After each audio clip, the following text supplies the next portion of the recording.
Esse vídeo eu já estou devendo para vocês há algum tempo. É um vídeo que eu trago para vocês a minha estratégia, como eu invisto. Isso vai ajudar vocês a entenderem alguns conceitos que às vezes eu trago aqui e fica difícil de entender se vocês não percebem exatamente o que é que eu faço. Então esse vídeo aqui vai ficar como referência. Quando alguém tiver alguma dúvida, eu vou mandar esse vídeo aqui e falar, tem aquele vídeo que explica como é que é o método de investir e tal. Então se você ainda não me conhece, eu sou o Enéas e esse é o canal Valoriza.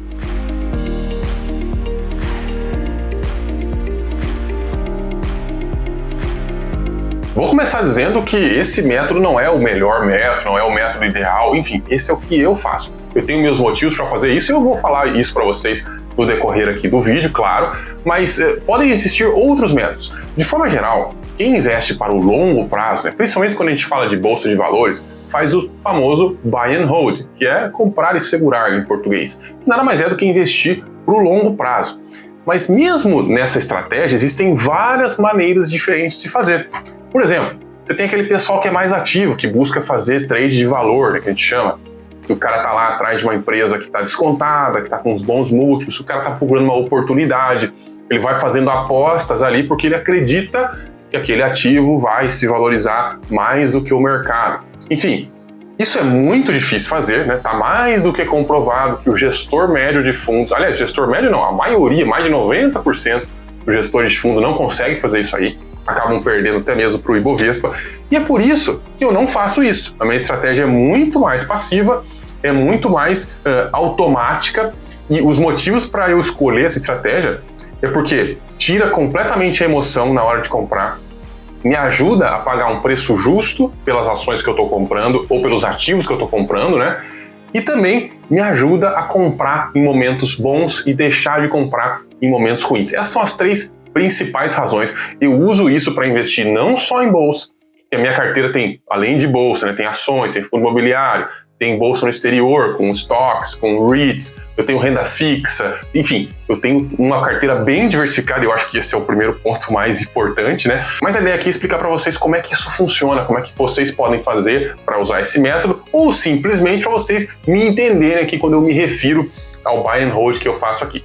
O ponto central, o ponto mais importante desse negócio é que existe uma carteira de investimentos que eu monto lá seja no Excel, no papel, não importa onde, com os meus objetivos. É a minha carteira ideal, é a minha carteira dos sonhos, é a carteira que eu desejo ter. Essa carteira ideal é simplesmente uma lista com todos os ativos que eu já estudei e acho muito bons e a proporção que eu quero ter de cada um. Então, por exemplo, eu gosto da ação VEG, então a VEG está lá com 2%. Eu gosto da ação, sei lá, Renner, a Renner está lá com 2%. Estou usando aqui coisas fictícias, tá, pessoal? Eu gosto do título do Tesouro, né, Tesouro IPCA+. Então eu coloco lá, 25% da carteira é Tesouro IPCA. E cada ativo tem lá o seu objetivo. Eu posso separar em classes também, enfim, né? 30% renda fixa, 30% ações, 30% no exterior, enfim, pode ser feito também. Mas o mais legal é que eu coloco lá, cada ativo tem o seu objetivo individualmente também. E veja, não tô nem falando de comprar ainda, tá? Tô falando da minha carteira ideal, minha carteira objetivo, vamos dizer assim. Lá só vai entrar ativos de qualidade, coisas que eu realmente acho que tenha valor, coisas que eu acho que vão durar por muitos anos e retornar para mim por muitos anos. O ativo que eu vou colocar dentro dessa minha carteira ideal, não importa o preço. Por que não importa? Eu não estou nem comprando. Eu só estou colocando ali minha lista de desejos, vamos dizer assim, e a proporção que eu quero ter de cada uma. E veja, essa é uma carteira que ela vai servir para quando eu tenho 10 mil, 100 mil, 1 milhão ou 20 milhões. É o mesmo objetivo. Às vezes até a estrutura pode mudar de alguma forma, né? Muda a corretora, muda o veículo de investimento, ok. Mas a proporção é exatamente a mesma. E essa carteira ideal, ela não é em quantidade, não é em reais. Quero ter 10 mil de VEG. Não, é em percentual. Por quê? Ela vai funcionar com uma carteira de 100 mil, com uma carteira de 1 milhão e com uma carteira de 20 milhões. Você só vai aumentando a quantidade, mas os percentuais vão ali se mantendo. E essa minha carteira ideal, essa minha carteira objetivo, ela está sempre em lenta evolução, ênfase no lenta. A gente não pode mudar os nossos objetivos, mudar o que a gente considera uma boa empresa, né, rapidamente. Isso acontece por anos. Eu tenho um limite pessoal, isso é uma coisa minha, não é do método, Mas eu só posso alterar o percentual 1% ao ano de cada classe de ativo. Então, por exemplo, se eu quero aumentar minha exposição à renda fixa, eu quero aumentar. Esse ano eu posso aumentar 1%. Então, se era 30, vai ficar 31. No outro eu posso aumentar mais 1. Isso é um freio que eu coloco. Depois que a sua carteira vai começando a ficar grande, vai começando a ter tamanho, é muito inteligente que você adote um freio assim como o meu. Não fica alterando, mudando, dizendo, hoje, agora eu resolvi que eu quero colocar uma nova classe de ativos. Quero colocar as criptomoedas. Aí você coloca lá 25%. Não vai fazer isso. A sua carteira ideal, a carteira objetivo, ela tem que ser modificada muito lentamente ou nem mexer, né? Claro que a gente acaba tendo que mexer. Ok, a vida não é um conto de fadas, né? Mas o ideal é que essa carteira fique lá o mais perene possível. E, bom, isso que eu tô falando tá no mundo das ideias. É a carteira que eu gostaria de ter, né? Eu sonho em ter, são excelentes ativos, estão todos ali. Mas e no mundo real? Eu preciso ter uma carteira real, né? Que eu vou entrar na corretora e compro ações, compro título, compro ações no exterior, enfim. Essa carteira real, ela vai simplesmente seguindo a carteira ideal. Como? Comprando quem está para trás, quem eu tenho menos. Então, por exemplo, se eu coloquei lá como objetivo, né, vamos colocar aqui macro objetivos, 30% de renda fixa, e eu tô com 25%, né, porque como todo mês lá a ação sobe, a ação cai, fundo imobiliário, até a renda fixa varia dependendo do que for o título de renda fixa, né? Então você era para ter 30%, tem 25%. O meu dinheiro novo, meu aporte novo, vai automaticamente ali para renda fixa, claro, né? Porque é onde tem menos, é simplesmente onde eu vou colocar. Eu não tomo decisão nenhuma na hora de comprar, na hora de colocar o dinheiro. A decisão eu tomo antes, quando eu estou dando uma olhada na minha carteira, quando eu estou estudando os ativos, quando eu estou revisando, até que todo ano eu dou uma revisada. Mas o momento de tomar a decisão é separado, completamente separado do momento de comprar. Todo mês eu vou lá e compro um pouquinho. E uma outra parte importante é não vender. Quando eu falo não vender, é porque durante a nossa vida de acumulação, várias vezes as empresas vão parecer que não estão lá essas coisas, né? Várias vezes os ativos vão parecer que estão ruins, várias vezes a gente vai querer mudar a estratégia, ou às vezes a gente vai achar que um ativo subiu demais, e aí, né, é uma outra razão. Então a gente está cheio de razão para vender. O que é difícil é o hold. O buy and hold, o buy é fácil, o difícil é o hold. Então eu tenho, por política, nunca vender. Mas uma ação começou a perder valor, começou a ficar ruim e tal. Eu simplesmente tiro ela, deixo ela de canto na minha planilha, e aí não compro mais. Ela fica lá quietinha e tal. Se passou 1, 2, 3 anos, a empresa realmente foi pro buraco, não voltou nunca mais, aí tudo bem, eu posso até me desfazer dela, mas aí minha carteira vai ter crescido tanto que ela vai ser um percentual ridículo. Ela vai ser 0,5%, 0,1%. E aí não faz diferença vender no lucro, no prejuízo, enfim. Isso é o que eu faço para combater a vontade que a gente tem de vender ativo. Então, só para ver se ficou bem claro, eu tenho uma carteira ideal, que são todos os meus ativos que eu gostaria de ter listados ali em percentual certinho, e todo mês eu comparo o que eu tenho com o que eu gostaria de ter. O que eu vou comprar? O que estiver mais longe do meu objetivo. Eu queria ter 30% em ações. Eu tenho 35%. Peraí, então não vou comprar ações esse mês, né? Elas já subiram muito por conta. Vou comprar, vou mandar dinheiro para o exterior. Né? Enfim, é assim que funciona. E antes de falar dos benefícios, antes de falar por que eu considero essa estratégia melhor do que as outras, eu vou só dizer uma coisa. No começo pode parecer meio assustador, porque você pensa assim, mas como é que eu vou montar uma carteira ideal, cheio de ativos bons, se eu não sei investir nada e nunca investi nada, né? Como é que eu vou fazer isso antes de começar a investir? E você não vai. Por quê? Como é que eu fiz no começo? Pelo menos esse foi o meu começo, e eu acho que o começo de todo mundo é mais ou menos assim.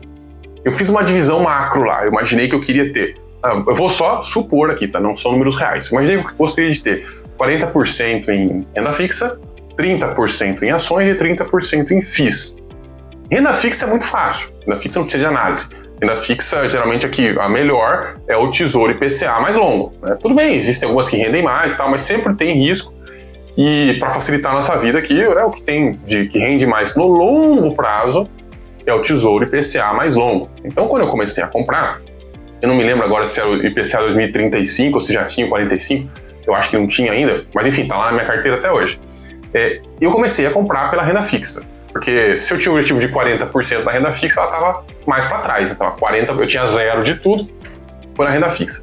Eu lembro que eu consegui de cara, logo no começo, escolher uns 2 ou 3 fundos imobiliários que eu gostava, que me chamavam a atenção, e foi muito fácil. Então, eu tinha lá fundo imobiliário para comprar. O problema foi no meio de comprar ação. Porque aí eu não conseguia estudar, eu achava muito difícil, né? Eu tinha, óbvio, como todo mundo, não conseguia tomar uma decisão. Eu lembro que a única ação que eu tinha que passava nos meus critérios era a Ambev. Olha só, isso faz muito tempo já. E aí eu, tudo bem, comprei tudo Ambev, né? Então ficou lá, cada mês eu comprei um ativo, né? Comprei renda fixa, depois comprei fundo imobiliário, depois comprei Ambev, que era a minha ação lá que eu conseguia comprar. Aí comprei renda fixa de novo, comprei fundo imobiliário de novo, que eu tinha outros que eu tinha estudado, e na hora de comprar ação eu não tinha conseguido escolher nenhuma ação. Não conseguia tomar decisão, era difícil, travava, enfim. Do mesmo jeito que você deve se sentir quando você vai estudar ações sozinho, não ouvindo diquinha de internet, que não serve pra nada, só vai te ferrar. Quando você vai escolher sozinho, o que acontece é que você fica lá inseguro e tal, especialmente se você tá no começo. O que eu fiz? Eu comprei a Ambev de novo. Eu comprei 3 meses a Ambev, antes de eu desencantar e realmente começar a escolher outras ações. Na época a Ambev era uma empresa bem destaque e tal, foi bem fácil chegar nela, as outras não foi tão fácil, mas foi assim que eu comecei.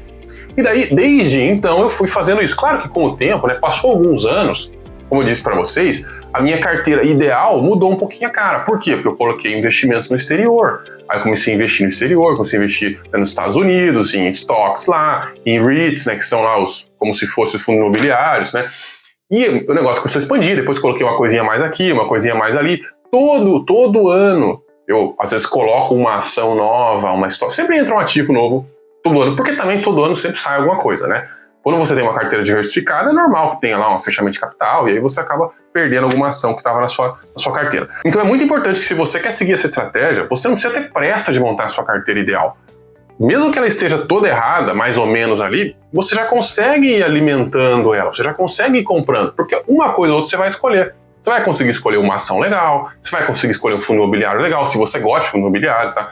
Você vai poder investir em alguma coisa no exterior. Enfim, você consegue fazer isso desde o começo. Não precisa estar a carteira perfeita. Eu falo carteira ideal, mas assim, é a carteira ideal para você naquele momento. É o melhor que você consegue fazer. A gente vai evoluindo com o tempo também, né, gente? A gente aprende que a gente tomou decisões erradas, ou que algumas coisas foram certas, enfim. A gente vai melhorando como investidor. Agora, qual é que são os benefícios? Por que isso aí é tão interessante? Por que isso é melhor? Porque isso sempre ganha de quem acha que consegue comprar ação barata. Quem acha que vai comprar ação descontada. Primeiro benefício mais claro. Isso aqui tira completamente a emoção na hora que você vai comprar. Você sabe que o maior inimigo do investidor é ele mesmo, é as suas próprias emoções. A gente morre de medo quando não deveria, a gente fica ambicioso quando não deveria, e a emoção é sempre nossa inimiga. E quando a gente vai tomar a decisão com o dinheiro na mão, quem já fez trade, quem já fez esse tipo de coisa, aposta, sabe como é que é a emoção, a carga emocional que você fica, porque você vai tomar a decisão naquele momento, e naquele momento você vai botar o seu dinheiro ali. Isso é muito difícil, isso aumenta demais a chance de você cometer erro. Tomar a decisão com o dinheiro na mão sempre é fria. Então o que eu faço? Eu tomo a minha decisão de cabeça fria, de cabeça leve, porque eu tô lá tomando minha decisão no mundo das ideias, no mundo da minha carteira ideal, no mundo lá dos meus objetivos, né, na minha planilha de objetivos. E aí o que eu vou decidir? Será que eu coloco a Raia Drogasil na minha carteira ou não? Será que eu coloco a Pets na minha carteira ou não? É uma decisão ali, mas eu não vou colocar e dali a pouco comprar. O comprar vem depois, o comprar vem com o tempo. Então, primeira coisa, tira a carga emocional na hora de você tomar a decisão e só aí você já tem uma vantagem imensa sobre os supostos, né, acertadores de timing do mercado.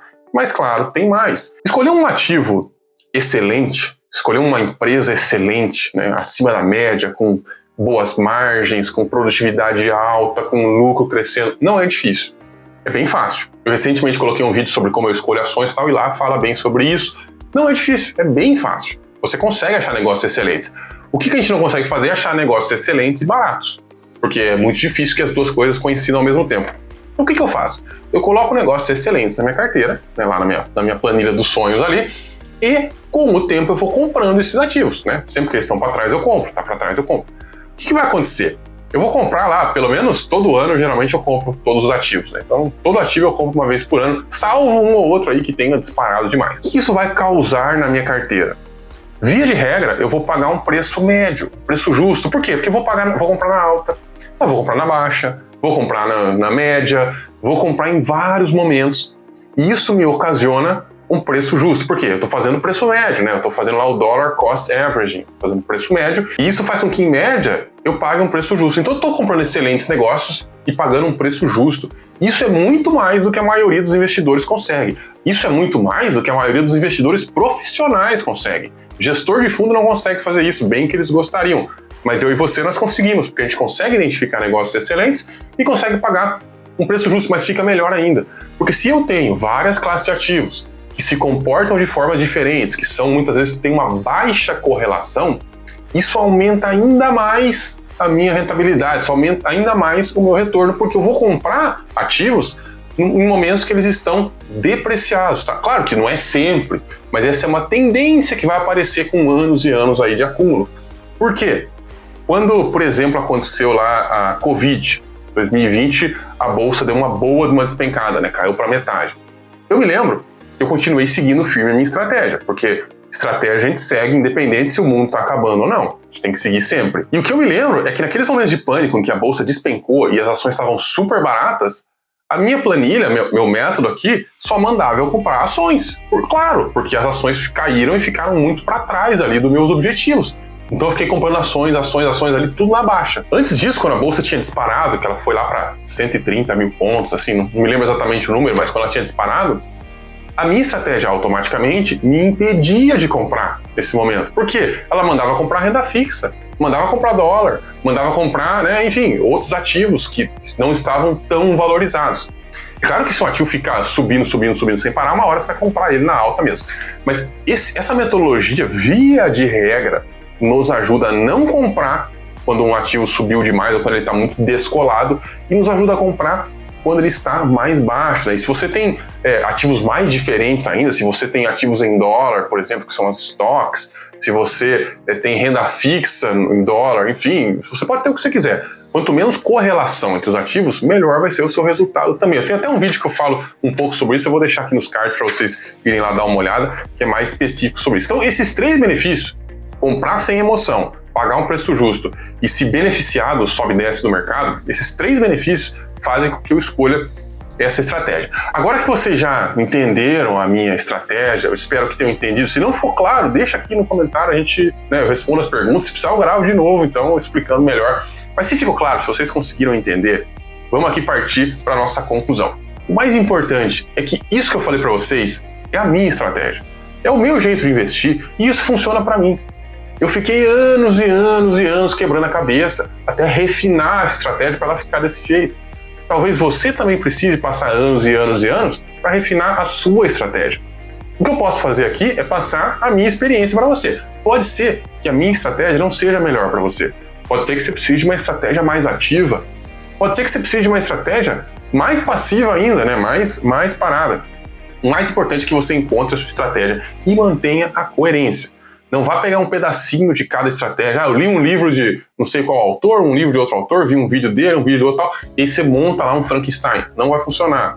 As coisas têm que ter coerência, né? Eu sempre gosto de citar o exemplo de eu não olho o preço. Para mim, o preço de comprar não importa. Mas por que eu não olho o preço? Porque eu estou sempre comprando. Se você não está sempre comprando, talvez o preço seja importante para você. Então, preste atenção, a estratégia tem que ser coerente e ela tem que durar anos. Estratégia de investimento de longo prazo, ela tem que durar até o longo prazo, senão ela não funciona. Você não pode fazer uma estratégia de longo prazo e quebrar ela com 5 anos. Você nunca vai ver resultado. Sempre quando as coisas começarem a dar certo, você vai cortar. Não deixa isso acontecer. Você tem que deixar o juro composto agir, você tem que receber o retorno, reinvestir os dividendos, fazer o bolo crescer por muitos e muitos anos antes de você encerrar, antes de você começar a usar. Enfim, mantenha isso em mente. Uma estratégia de longo prazo só funciona se ela sobreviver até o longo prazo. E a minha pergunta para você é, o que você faz diferente? O que você faz parecido? Deixa aqui nos comentários para a gente continuar conversando. Eu volto semana que vem. Até lá!